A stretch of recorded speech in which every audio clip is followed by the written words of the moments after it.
Hi guys, welcome to this brand new series called All About Interviews. I know that a lot of you guys have already started to get calls from various B schools. CAT के result आ चुके हैं. Most other B schools, including the IIMs, are gonna start coming out with their interviews, in the coming week or so. And most of these interviews are going to be lined up probably in the month of Jan, Feb, or sometimes as late as March. So you're looking at a 3-month interview in which all the preparation that you've put in, all the energy, mehnat jo aapne kari hai in the last 1 year or the last few months, it's all going to fructify in this in this personal interview. So I think when you're starting to prepare for this process, and I'm sure you guys have already started that, I think an important input is to understand कि भाई interviews होते कितने types के हैं, right? What exactly is a B school interview is something that everybody understands, but I thought I would go slightly different and talk to you about what are the various types and themes within B school interviews, right? My name is Anand Venkatesan. I'm an educator with Unacademy. The reason why I can talk to you about this fact is that I went to IIM Bangalore way back in 2003, and for the past decade or so I've been training students through a variety of these entrance exams, also helping them through the group discussion, personal interview, and the WAT stage. Right. So before I get into the agenda for today, quick word about our social media channels. Unacademy is conducting plenty of such knowledgeable, interesting, useful sessions for your benefit. So do follow our YouTube channel, that's CAT4MBA, and do follow us on Telegram so that you can get updates on all the, in fact, I run a course, for example, on YouTube. So if you want to know when these courses are going live, at what time of the day, on which days of the week, then all that information will be available on our Telegram channel. That's again CAT4MBA. All right. आज के session पे चलते हैं. First of all, what exactly are we talking about? We're going to talk about admission interviews in this session. So, I mean, a note of caution here. Most of us tend to think about admissions or interviews as it's very scary. I don't know if I'm going to do well. Well, to be very honest, I think the perspective you need to have is that it's a selection round. मतलब यहाँ पे unless you give him or unless you give the panel a very good reason, they would like to select you, right? So make sure, in fact, put another way, I think the onus is on you to make sure that they select you, right? Otherwise, they're going to reject you, right? So I think you need to approach the interview preparation as well as the actual interview with that positive mindset that yes, it's a round where I will put in all my efforts to get selected, and that attitude and that energy and enthusiasm should really seep out in the interview, right? Sure, odds are stacked up against you. Statistics indicate that for every 10 candidates who get shortlisted by B schools, only one of them gets selected. So the chances are when you go for your interview round, you'll usually be made sit, and I know this year with COVID, things might be different, but usually people are called in bunches of maybe 10, 15, 20 people. So look around your, group and you'll find that you're probably going to be one of those people who get selected. But instead of getting phased by this number, by this very extreme ratio, I think you need to fill yourself with confidence and say, okay, that means more than ever that I need to stand out. I need to highlight every little thing of mine that can differentiate me, that can stand me apart from the remaining candidates, right? So keep that mindset. And obviously what I'm trying to say is that the chances of you getting selected are directly proportional to the amount of impact that you create in an interview. Remember, interviews are very subjective processes, है ना? मतलब कहने का मतलब ये है कि the same script that you prepare for yourself, the same sort of ideology that you want to present in an interview, you sit with 5 different interviewers and you will come up with 5 different outcomes, because the reality is that interviews are very subjective, right? The person or the panel sitting in front of you needs to like you. I think you need to first of all get in their good books. They should like you, and more importantly, you should create an impact, which means, and I say this often, when you walk out of the room, ask yourself, when the interviewer finishes all the interviews for the day, have I given him any one reason to remember me? And if the answer to that question is yes, then you've done a good job. And if you indeed don't, did not leave him with any opportunity to remember you, and you weren't a memorable candidate for him, then chances are you're not going to make it. Yeah.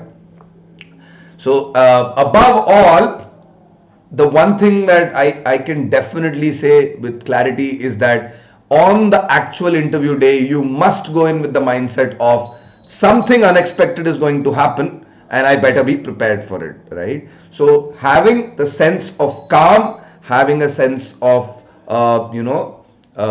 fortitude and just this balanced behavior, I think is very, very critical. I know आप लोग अपने written test में this has all been put to test, but now it's even more critical that you are prepared for the right mind, with the right mindset.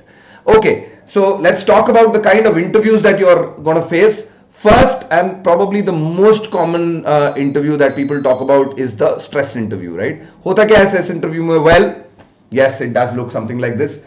A lot of shouting happens, a lot of back and forth happens, because whatever you say in the interview will be countered by the panel, right? They will probably designate a person.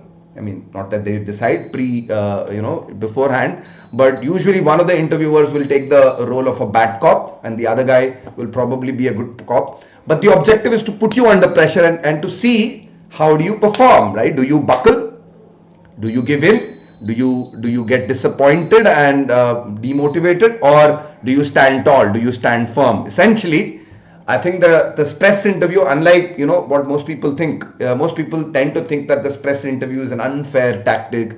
The stress interview does not allow me to bring out my best in an interview. Well, you know what?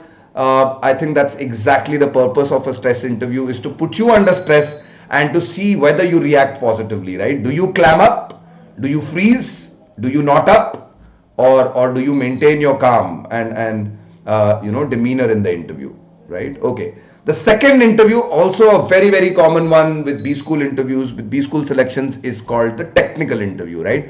Objective काफी straightforward है. Whatever you studied in our undergraduate course, whether it's engineering or it's commerce or it's science, arts, English, whatever was your course of study, these interviews will focus on whether you know your subject matter, right?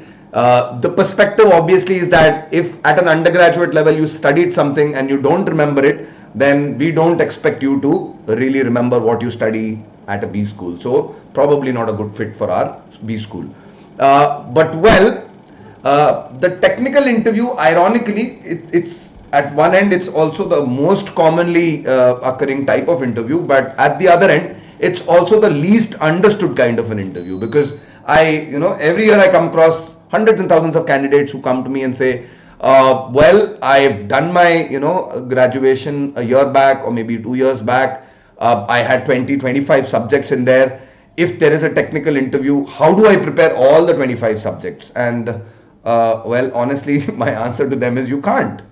So what do? Well, if you're preparing for a technical interview, then what you need to tell yourself is that I can't be a master of all subjects, but I definitely should try to be jack of all subjects and a master of a few, which basically means take your pick, choose 2 or 3 most important subjects. Now, how do you define something as most important? Well, if you had economics, if you had finance, if you had HR, then maybe those subjects are going to be important. And at the other end, I think there are a few subjects which typically tend to define your program, your course.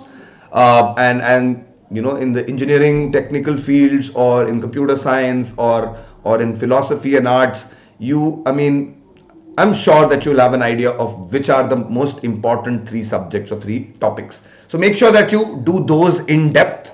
But for the others, at least make sure that the most important areas, the most important topics are revised by you, right? So start with the most important ones, but prepare as much as you possibly can. And a second perspective I want to leave you with is this difference between just knowing the basic concepts or the theory of something was vis-a-vis the ability to apply that in a particular situation. So for example, I think most engineers study about motors, study about engines, whether it's a two-stroke engine, three-stroke engine, a diesel engine or a petrol engine.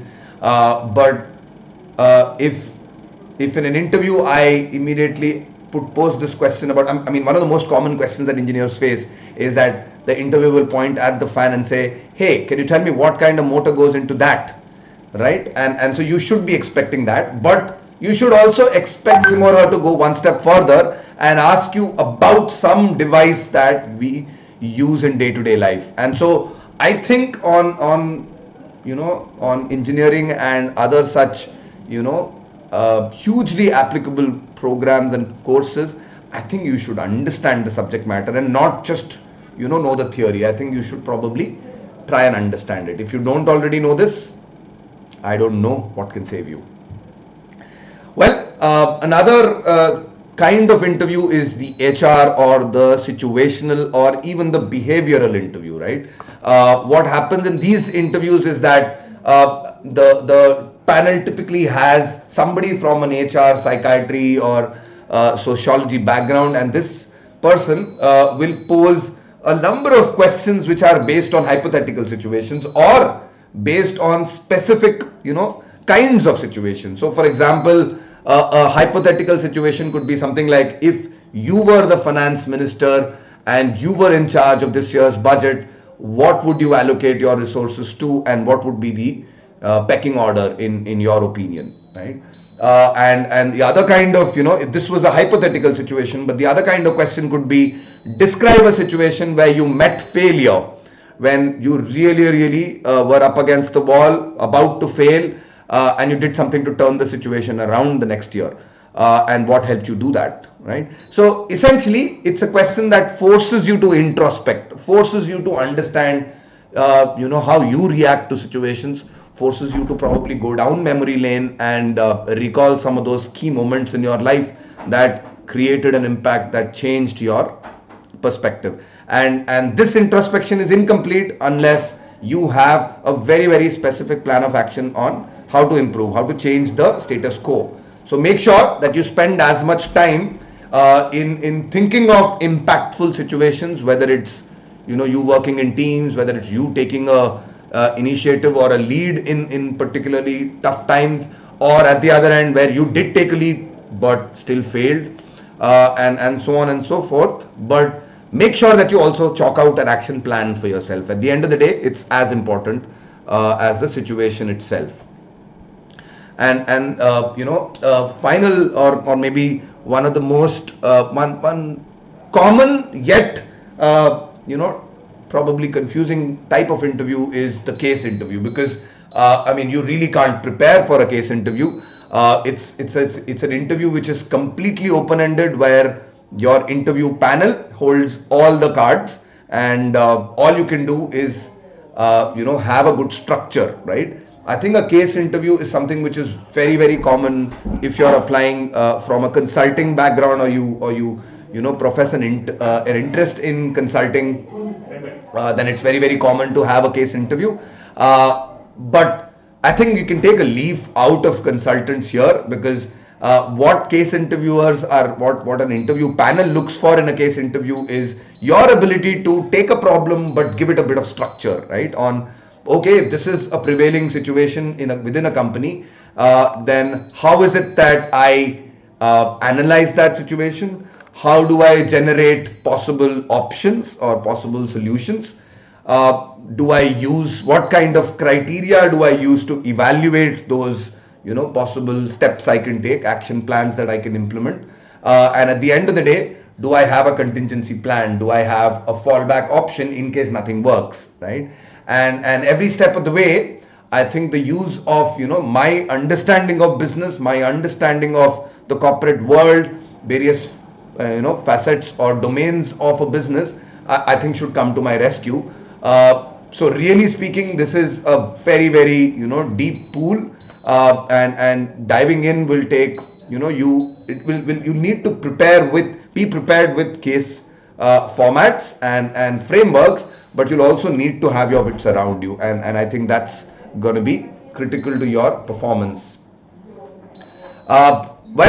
I'd like to think this is the most important type of interview actually, which is called the blink and miss interview. And I call it a blink and miss interview because blink and you'll miss the end of this interview, because essentially many a time candidates come to me and say, sir, and when I ask them how was your interview, then and the reaction is it was okay, and when further probed, if I were to say, okay, what do you remember, what did he or she ask? Well, nothing. They asked me to introduce myself. They asked me what did I study. They asked me what do I like to do. And every time I answered, they wouldn't cross question me.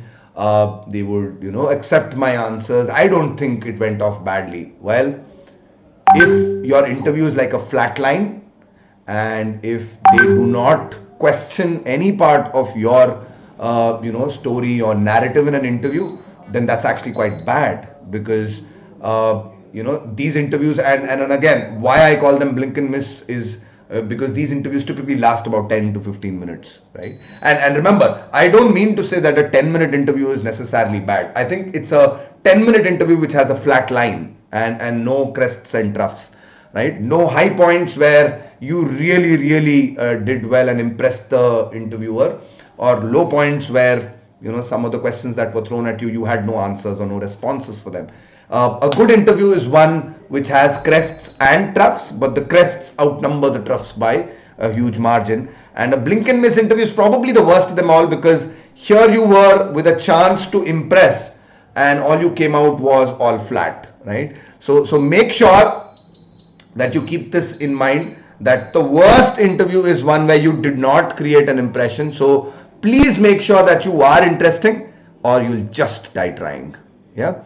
But those are the types of interviews that I think are quite common. I'm sure that you guys, if you've done interviews for jobs, or if you've done interviews with B schools even before, or any other opportunities that you've had, these would be the kind of interviews that you're more likely to have faced. Do let me know in the comments what you think about these types of interview. If you think that I've missed out on any, do let me know in the comments.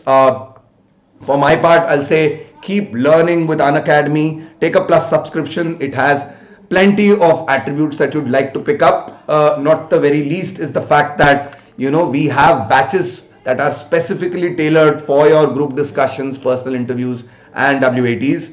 While these are part of Plus, which will require you to purchase a subscription plan, there is a lot more which we deliver in the form of special classes. I'm highlighting that on your screen. Special classes are free of cost, so they will be essentially what you can attend for free as trial. So start your learning today. Download the Unacademy app and make sure that you start learning. But if nothing else, do like, share, and subscribe this video. Make sure that if you think this interview was this conversation about interviews was interesting, please do tag a friend of yours who you think can benefit from this interview, and keep following me on this channel, right? I'm going to catch you very soon with another snippet about interviews. Until then, be connected with me on Telegram as well, right? That's my time, guys. Have a great day, and see you very soon.